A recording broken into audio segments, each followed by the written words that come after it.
Gelap nih, Ren. Hidupin dong lampunya. Oke. Kamera ready? Ready. Oke.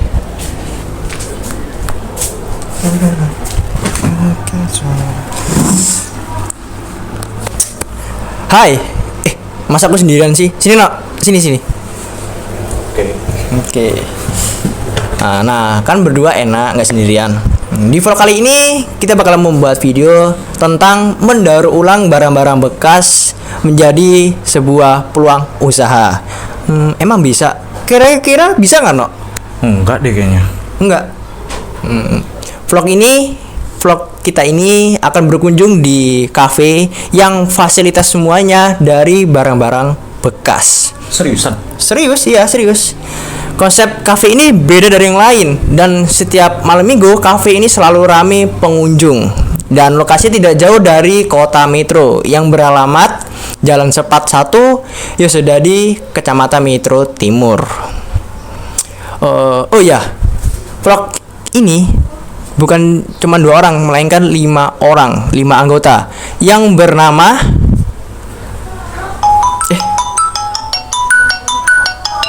Coba.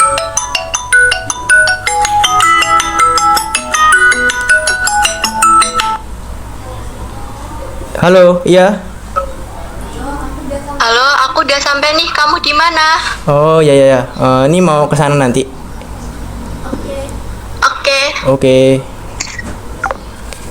Teman-teman, ternyata mereka udah sampai. Kita ke sana dulu yuk. Let's go.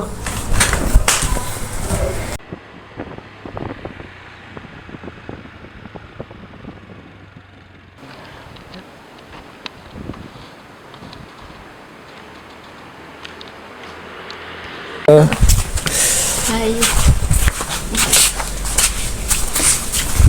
Udah siap semua kan? Udah. Oke. Gimana? Ayo berangkat. Udah, ayo. Ya yuk. Let's go.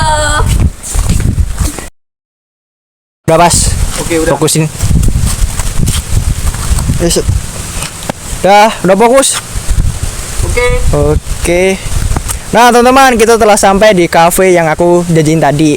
Oke, sebelum kita lebih lanjut ngevlog di cafe ini, angka baiknya kita mengenalkan terlebih dahulu kita supaya teman-teman kenal sama kita. Yang pertama, saya bernama Kareksa dan Maryuda, suka dipanggil Daren. Dan teman selanjutnya, Kenalin, nama saya Reno Wicaksono, biasa dipanggil Eno. oke, Eno. Halo, izin memperkenalkan diri. Nama saya Velina Afifah Putri, biasa dipanggil Velin. Velin, oke. Selanjutnya kayak wawancara nih. Selanjutnya, boy. Hai, perkenalkan nama saya Ralika Syarifah Akia, biasa dipanggil Ralika. Oke, Ralika, satu lagi. Undian. Hai, perkenalkan nama saya Amjad Kamal Abdul Haris, biasa dipanggil Haris. Oke.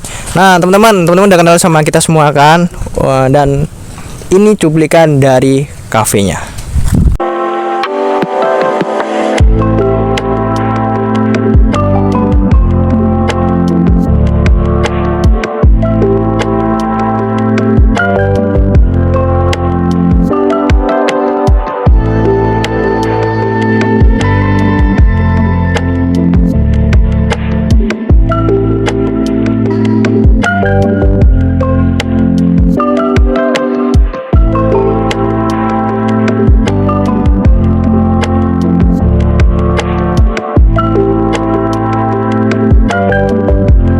Nah, jadi teman-teman, makanan kita telah sampai. Ini ada pisang goreng dan aci ya. Cireng, aci goreng. Ya. Ya kan, nih. Cobain satu-satu. Aku coba aci. Coba aci. Cirengnya lah. Tadi kayak ada 6 loh. Udah di review duluan tadi. Ya, review. Mbak, gimana rasanya? Kita nunggu rasanya. Gimana? Renyah. Ada asinnya nggak? Kurang. Oh, Mom. Nah, ini Apa? hanya kecap dengan cabai. Oke. Tapi boleh lah. Oke. Coba yang lain. Coba. Eno. Coba Eno. Oke, kita lihat. Anak ganteng nih. Enak nggak? Enak. Enak banget. Oke, siap. Siap. Oke, mantap. Ini mbak-mbaknya. Yuk coba pisang gorengnya atau cirengnya. Oh, pisang goreng aja, Pak. Coba pisang goreng.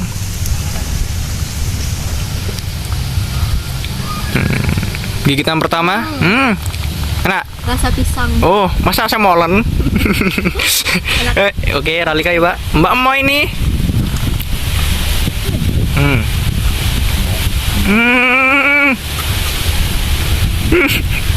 Enak. Oke. Oke. Gimana Velin esnya? Enak. Enak, Ah, itu- manis. oh. Kayak senyumnya dia. Ini. Coklatnya berasa. Oke. Nilai dari aku 9/10. 9/10, mendekati 10 ya. Oke, itu es apa? Es Milo. Milo Oke, recommend ya. banget. Oke, makasih ya reviewnya. Gimana Aris rasa kopinya? Kok kopi sih? Saya pesen teh Yakult. Oh Yakul ya. Masnya gimana? Enak sih. Enak? Yang bener. Iya. Penting Ada Yakultnya, ada tehnya juga. gak bohong kan? Enggak. Kayak hatimu. Ya. Iya. Anjay. Coba kasih nilai dong 1 sampai 10. 8. 8. Oke. 8. Makasih ya reviewnya. Gimana Mbak Gemoy? Enak, Enak? kayak soda. Oke, sudah. Emang tuh rasanya apa? Soda sih, Soda. soda leci. Sudah leci. Ada asam asamnya enggak? Ya, Ada. Oh, itu Mbak kasih nilai dong. Dari 1 sampai 10 berapa nilainya? kalau aku 9/5. Oke, mendekati 9,5/10. Oke, mendekati 10 ya. Makasih ya atas reviewnya. Gimana Nok rasanya, rasa es yang kamu beli? Rasa apa itu emang? Rasa soda gembira. Emang boleh segembira ini? Gimana rasanya? Gembira banget. Gimana rasanya? Rasanya kayak apa ya? Yang bener. Manis. Manis. Terus? Soda. Terus? Kasih nilai dong 1 sampai 10 esnya. Kalau buat aku ya, 8/10. Emang boleh segembira ini? Iya, gembira banget. Makasih ya. Oke. Ya, oke. Mas Daren pesen apa Mas Daren? Pesan susu SDM, susu es ya. Dan ini rasanya menurut aku nih, worth it sekali ya. Enak, suasana sore hari yang begitu cerah. Red dari 1 sampai 10 berapa? Red dari aku 1 sampai 10 5,6. Enggak, tanda 9,5 lah. Ini karena aku suka sama kopi, jadi ya nilainya tinggi. Oke. Oke, makasih. Teman-teman, aku udah bersama owner dari cafe studio Jajan Metro bersama Mas Dwi. Sehat Mas? Sehat. Izin ya Mas untuk meliput usaha Mas Dwi. Ya, karena usaha Mas Dwi itu berbeda yang lain dulu. Kafenya bisa memanfaatkan barang-barang bekas ya Mas ya? Bisa dibilang bisa bekas ya. Bisa bekas untuk membuat suatu usaha kecil-kecilan tuh. Tidak seperti kayak kafe-kafe yang lain untuk membuat kafe modalnya mengumpulkan modal puluhan juta hingga ratusan juta untuk buat kafe yang keren. Tapi Mas Dwi ini tidak, karena kreativitas ya Mas ya, modal kreativitas bisa juga. salah satu modalnya gitu. Kreativitas dalam konsep yang keren gitu ya. Dan kafenya tuh estetik kalau anak zaman sekarang bilang gitu. Mas mau tanya nih. Sebenarnya ini kafe atau apa sih Mas sebenarnya? Sebenarnya kalau dibilang kafe gitu. Cuma kita akhirnya di 2015 itu mengawali movement kita itu di Oktober.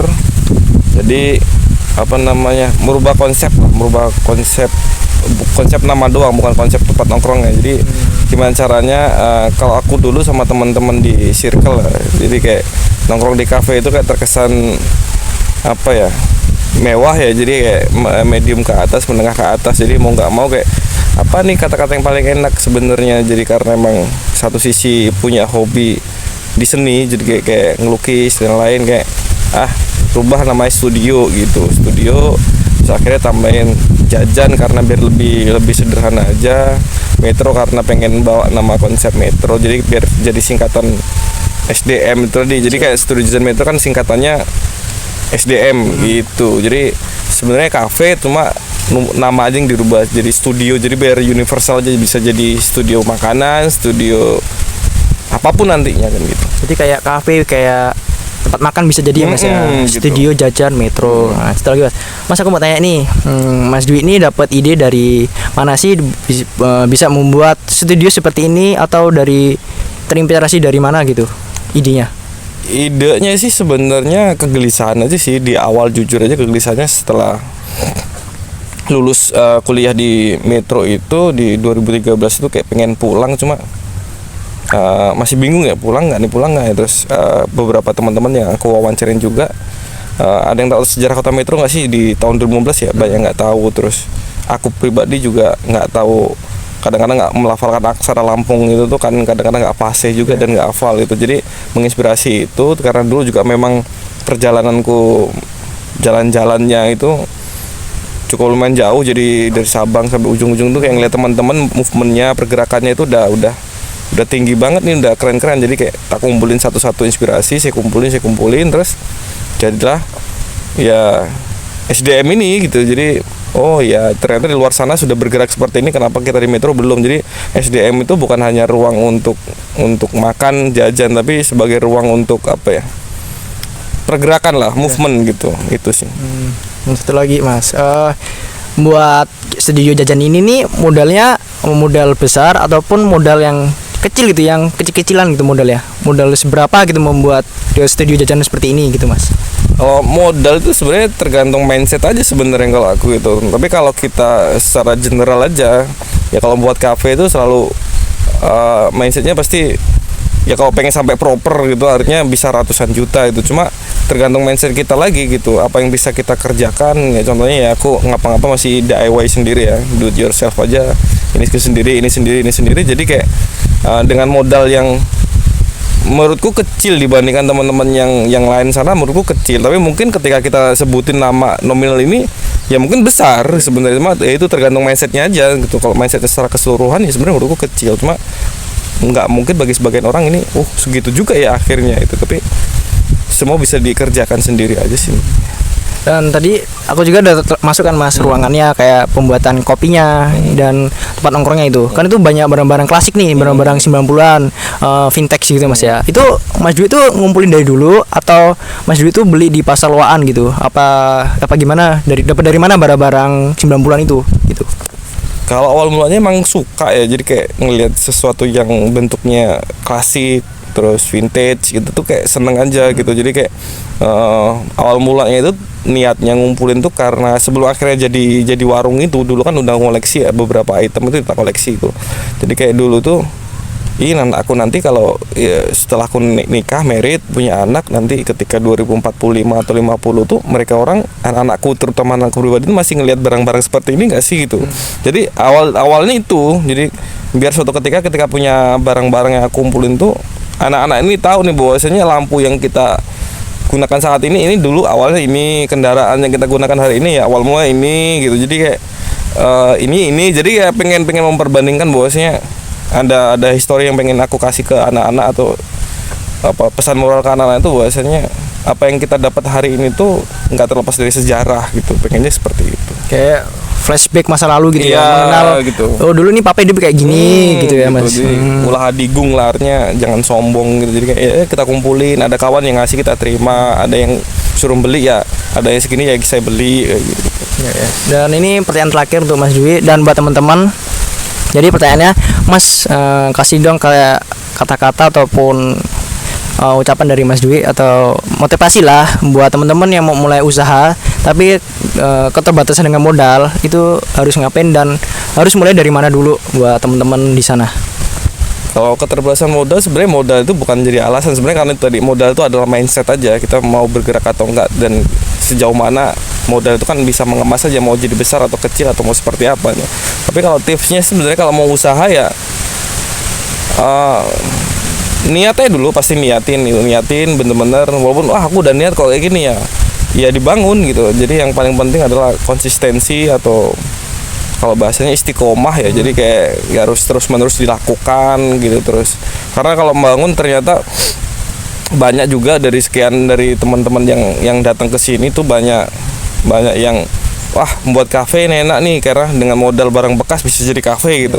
Tapi ya ternyata yang harus kita bangun tuh ketika bangun usaha itu adalah belajar gitu. Jadi mindset bisnisnya dikembangkan, sales, marketing, branding seperti apa, terus membangun personal branding kita, branding ke perusahaan kita atau kafe kita. Terus wah banyak lah lika-likunya yang akhirnya jangan juga nanti usaha dengan barang bekas enak nih dengan tempel-tempel doang, ternyata dalamnya nggak dipelajarin, ya ada chaos juga. Jadi konsisten, terus bener-bener niat itu tadi, terus udah konsisten jangan lupa belajar gitu, karena di luar kita itu kan mungkin kalau aku dulu ya yang lulusan fakultas keguruan, bagi teman-teman yang lulusan bisnis mungkin lebih matang dengan ilmu bisnisnya, tapi bagi yang nggak punya kan ya belajar, diskusi, ngobrol, belajar ya gitu terus aja. Jadi yang paling penting niat dan konsisten dulu aja lah, terus lakukan biar punya signature sendiri nanti gitu. Dia berani memulai ya Mas ya. Berani memulai, tapi jangan lupa udah mulai itu gampang. Nanti kan kata lagi yang paling sulit adalah mempertahankan. Mempertahankan lebih sulit daripada memulai. Gitu. Kayak cukup lah pertanyaan-pertanyaannya untuk Mas Dwi. Makasih ya Mas ya atas pertanyaan Mas Dwi yang sangat cukup berbobot ya, ilmunya cukup sangat banyak. Pokoknya untuk kita semua yang ingin memulai usaha ataupun bisnis dari nggak ada modal Mas ya. Ya mulai dulu aja, tapi dengan kata mulai itu kita bisa pelajari tanggung jawab Mas ya. Tanggung jawab sama mempertahankan sebuah bisnis kita. Kayak cuma sampai sini aja. Pertanyaan untuk Mas Dwi ya tentang studio jajan ya, studio jajan Metro ini. Oke, makasih Mas ya. Sama-sama, sukses. Cukup sampai sini aja vlog sederhana yang kami buat ya. Semoga vlog yang kami tampilkan, kami bawain ini berdampak baik bagi teman-teman. Apa sih kesimpulan yang kita bisa ambil dari vlog ini? Yang kita bisa ambil adalah jadilah orang yang mempunyai gagasan tinggi, orang yang mempunyai konsisten yang tinggi, dan orang yang mempunyai tekad yang kuat untuk memulai suatu usaha ataupun bisnis. Ya seperti Mas Dwi bisa memanfaatkan barang-barang ya bisa dibilang barang-barang bekas gitu, bisa dibuat seperti kafe atau studio jajan kota Metro ini. Ya jadi kok kita punya kreativitas atau gagasan yang tinggi, kita bisa membuat apapun gitu, dan itu bakalan mengikut modalnya gitu. Ya itu sih dari aku ya, dan dari teman-teman ya cukup sih. Kalau ada salah kata ataupun salah perlakuan dari kami, mohon maaf sebesar-besarnya. Ya manusia banyak salahnya. Aku dari Merayuda. Saya Reno Wicaksono. Saya M. Zakwan Abdul Haris. Saya Felina Afifah Putri. Saya Ralika Syarifah Akia. Dan ini vlog kami. Bye.